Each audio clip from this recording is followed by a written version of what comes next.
2026 சட்டசபை தேர்தலில் ஓட்டுக்கு பணம் கொடுக்க தொகுதிக்கு ரூபாய் 20 கோடி ரூபாயை திமுக ஒதுக்கியிருப்பதாகவும், அந்த பணம் யார் யார் வீட்டில் பதுக்கி வைக்கப்பட்டு இருக்கிறது என்பது தங்களுக்கு தெரியும் என்றும் தமிழக பாரதிய ஜனதா தலைவர் கூறியிருப்பது பரபரப்பை ஏற்படுத்தியுள்ளது.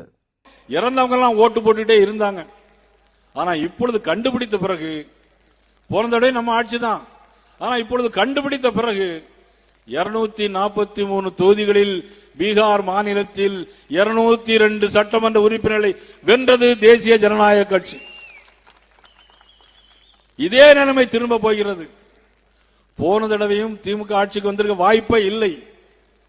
ஒரு சில கூட்டணிகள் தவறுகள் செய்ததனால் போன தடவை ஆட்சிக்கு வந்தார்கள். இல்லை என்று சொன்னால் போன தடவையே 110 தொகுதிகளில் பாரதிய ஜனதா கட்சி அதிமுக வென்றிருக்க வேண்டும். இதுதான் உண்மை. அதே நிலைமை இப்பொழுது திரும்ப வரப்போகிறது. நான் ஏற்கனவே நேற்று பேசினேன். தை பிறந்தால் வழி பிறக்கும் என்று ராணிப்பேட்டையில் பேசினேன். இப்பொழுதும் வேலூரில் ஜலகண்டேஸ்வரர் அருள் பாலிக்கின்ற இதே பூமியில், மகாலட்சுமி தாயார் அருள் பாலிக்கின்ற பூமியில் நான் உறுதியாக சொல்லுகிறேன், வருகின்ற தேர்தலில் 2026ஆம் ஆண்டு அனைத்து இந்திய அண்ணா திராவிட முன்னேற்ற கழகம், பாரதிய ஜனதா கட்சி, புதிய நீதி கட்சி, தமிழ் மாநில காங்கிரஸ், தேசிய ஜனநாயக கூட்டணி ஆட்சி அமைத்தே தீரும் என்பதை இந்த நேரத்திலே தெரிவித்துக் கொண்டு சிந்தித்து சீர்தூக்கி பார்க்க வேண்டும். ஓட்டுக்கு 2000 3000 தருவோம் என்று சொல்கிறார்கள். ஒவ்வொரு சட்டமன்ற தொகுதியிலும் 20 கோடி ரூபாய் திமுகவினர் பதித்து வைத்திருக்கிறார்கள். யார் யார் வீட்டில் பதுக்கி வைத்திருக்கிறார்கள் என்பது எங்களுக்கு தெரியும். தகுந்த நேரம் வரும்போது தகுந்த இடத்தில் அனைத்தும் நிச்சயமாக பறிமுதல் செய்யப்படும். நீதிபதி ஜி.ஆர். சுவாமிநாதன் அவர்கள் ஒரு தீர்ப்பு வழங்கினார். அந்த தீர்ப்பிலே கூறப்பட்டிருப்பது என்ன?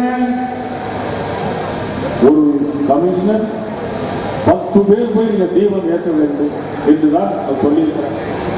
அந்த தீபத்தை அன்றைக்கு பேர் 10 பேர் ஏற்றி வந்திருந்தால் ஒரு பிரச்சனையும் இருந்திருக்கார்.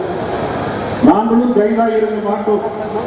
ஆனால் வேணும் என்று வாக்குவழி அரசியலுக்காக வேறு யாரும் எதிர்ப்பில்லை. விழுப்புரம் உள்ளத்திலே நீதிபதி தீர்ப்பை ஏற்று தீபம் ஏற்றுவதற்கு யாரும் எதிர்ப்பில்லை. ஒரு மனிதர் கூட எதிர்ப்பில்லை. எதிர்ப்பது யார் என்று சொன்னால் தமிழக முதலமைச்சர் ஸ்டாலின் அவர்கள் மட்டும்தான் இருக்கிறார் என்றால் வாக்கு வங்கி அரசியல். முதலிலே சொன்னார்கள் அந்த தீபத்தூண், அந்த தீபத்தூண் அல்ல, அது எல்லைக்கல் என்று சொன்னார்கள். அதன் பிறகு ஆர்காலஜி டிபார்ட்மெண்ட் வந்து கண்டுபிடித்து சொன்ன உடனே தீபத்தூண் என்று சொன்ன உடனே அது சொன்னது யாருன்னா மதிப்புக்குரிய சகோதரி கனிமொழி அவர்கள், திமுக நாடாளுமன்ற உறுப்பினர், மதிப்புக்குரிய முதலமைச்சர் ஸ்டாலின் அவருடைய உடன்பிறந்த தந்தை.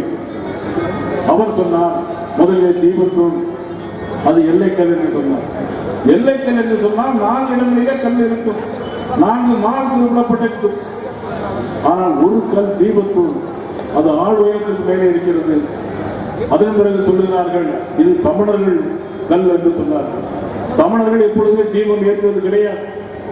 இதையெல்லாம் சொல்வது யார் என்று சொன்னால் திமுக குடும்பத்தை சார்ந்தவர்கள் மட்டுமே சொல்லுகிறார்கள்.